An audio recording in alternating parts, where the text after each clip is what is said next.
तो आज का जो पहला मैच था Delhi Capitals and Mumbai Indians, जो कल हम लोग सोचे थे कि भाई मुंबई आएगा, इतने सारे मतलब हीरो सुपरस्टार इंटरनेशनल सुपरस्टार से भरे आएंगे, उड़ाएंगे 200 220 30 तक जा ही रहा है इसको। ये आपने सोचा था, हमने बोला था कि दिल्ली जीतेगी इस मैच। बट प्रेडिक्ट तो किया था 200 प्लस होगा, बट उतना भी नहीं हुआ। काफी सरप्राइजिंग था। क्या मैं बताऊं क्या हुआ था, दिल्ली वाले ने क्या किया ना, काली मिट्टी पे मैच कराया, काली जो उनकी ब्लैक सॉइल वाली विकेट थी उस पे मैच कराया। उसने जो अपना जो पाटा विकेट होगा उस पे उन्हें पता है स्ट्रेंथ क्या है मुंबई की, उनकी बैटिंग जो फ्लैट ट्रैक पे अच्छे खासे रन बनाते, तो उन्होंने क्या किया, थोड़ा सा स्पिन ट्रैक दे दिया ब्लैक सॉइल वाला, तो इसकी वजह से उनको इतना रन बनाने की थोड़ी दिक्कत आई। और उनके कैप्टन भी इस मैच में थे नहीं, क्या कहते हैं, हार्दिक पांड्या नहीं थे, तो उनकी चक्कर में उन्हें ट्रेंट बॉल को भी बाहर निकालना पड़ा। तो वो है ना, वो एक प्लेयर अगर बाहर चला जाता है पूरा बैलेंस, मतलब पूरा बैलेंस ही खराब है टीम का, puzzle out of the entire building गिर जाता है। वो पता है हार्दिक पांड्या इंडियन टीम हो या आईपीएल टीम में हो, एक बहुत बहुत इंपॉर्टेंट प्लेयर है। तो हर एक किसी भी टीम में खेल रहे हो तो अगर उनको टीम से निकाल देते हैं तो पूरी टीम ही डामाडोल हो जाती है। तो वो एक थोड़ा सा आई गेस मुंबई इंडियंस को उनको संभाल के रखना पड़ेगा ताकि वो बाकी मैचेस खेल पाए। कप्तान है, उनको अभी खुद संभालना है खुद को।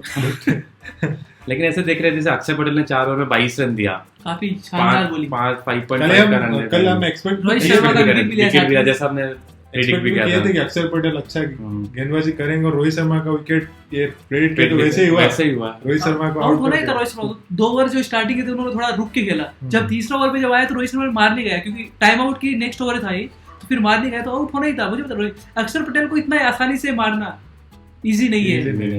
और इवन देख रहे हैं विपराज निगम और टी नटराजन दोनों ने 3 ओवर में 24 रन दिया, तो काफी अच्छी बॉलिंग की। कुलदीप यादव ने भी 3 ओवर में थोड़े महंगे साबित हुए। और मुकेश कुमार जो पावर प्ले में उन्होंने 2 विकेट दिलाए, मुकेश कुमार ने, रायल रिकल्टन और जो हमारे तिलक वर्मा दोनों को एक ही ओवर में आउट कर दिया उसने।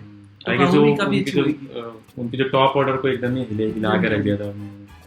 वैसे सूर्य कुमार यादव ने आज 50 मारी है बहुत दिनों के बाद। Finally he is not out of runs. He was not out of he's not out of form. He was out of runs. आज आ गया रन, फिर से जाएंगे आउट ऑफ रन्स।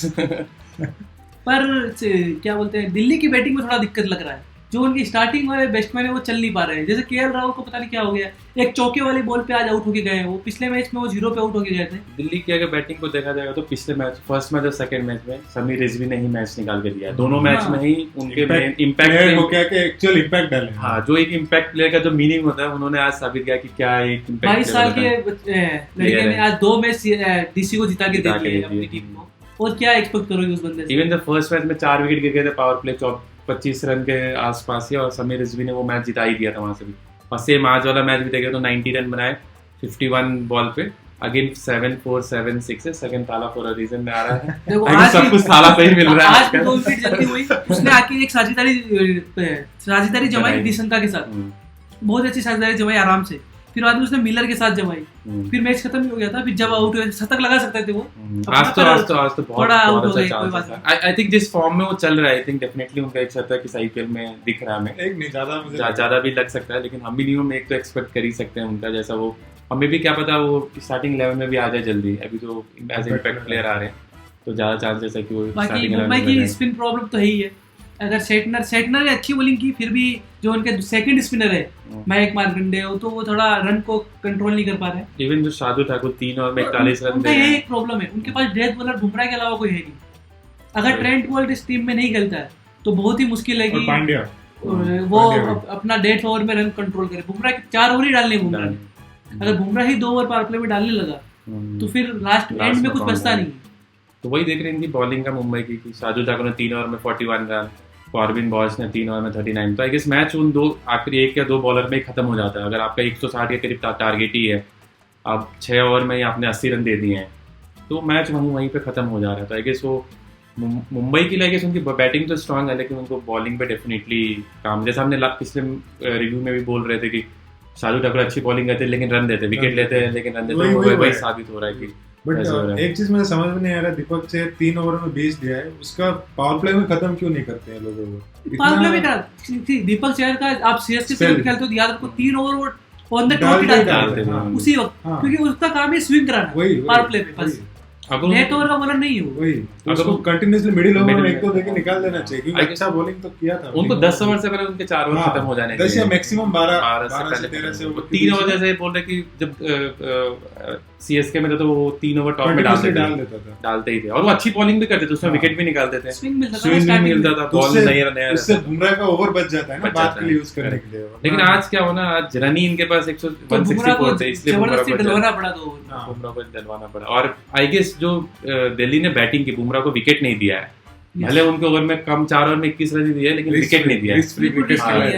वो बोला कि वी विल रिस्पेक्ट यू, तो प्रॉपर्ली रिस्पेक्ट ओवर निकाल देते, बाकी 16 ओवर में 163 कुछ नहीं, आपके ओवर में 0 भी आया, फिर 16 ओवर में 163 कुछ नहीं, जिस तरीके से जब आई गेस अपना 4th ओवर डालने आए थे तो उस ओवर में 2 या 3 रन ही गए थे, तो उन्होंने काफी रिस्पेक्ट देके, he is a top class bowler होता, तो उसको रिस्पेक्ट देके उनका ओवर निकाल दिया था। वो पता था कि उनका आखिरी ओवर है, हम इस ओवर को निकाल देंगे तो मैच जीत ही जाएंगे, और वैसे ही दिल्ली ने खेला, दिल्ली ये मैच जीत गई।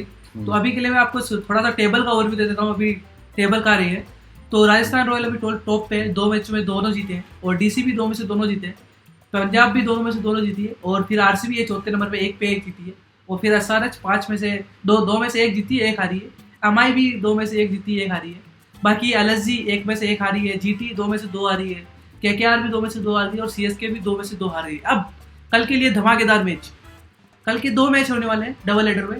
पहला मैच है एलएसजी वर्सेस एसआरएच का, जो कि हैदराबाद में होने वाला है, तो वो भी हाई स्कोरिंग रन मान सकते हैं आप उसको भी। पर जो मेन मैच है कल का, जो high fandom to high voltage match, कुछ भी बोल सकते हो आप, सीएसके वर्सेस आरसीबी का मैच। क्या आरसीबी ये 2 में से 2 मैच जीतेगी, या सीएसके 3 में से 1 मैच जीतेगी, या तीनों मैच हार जाएगी? तो उसके लिए हमने एक प्रीव्यू भी किया है इस दोनों मैचों का, so please watch this preview as well. वो सुबह आ जाएगा आपके लिए। सो थैंक यू गाइज, मिलते हैं अगले वीडियो में।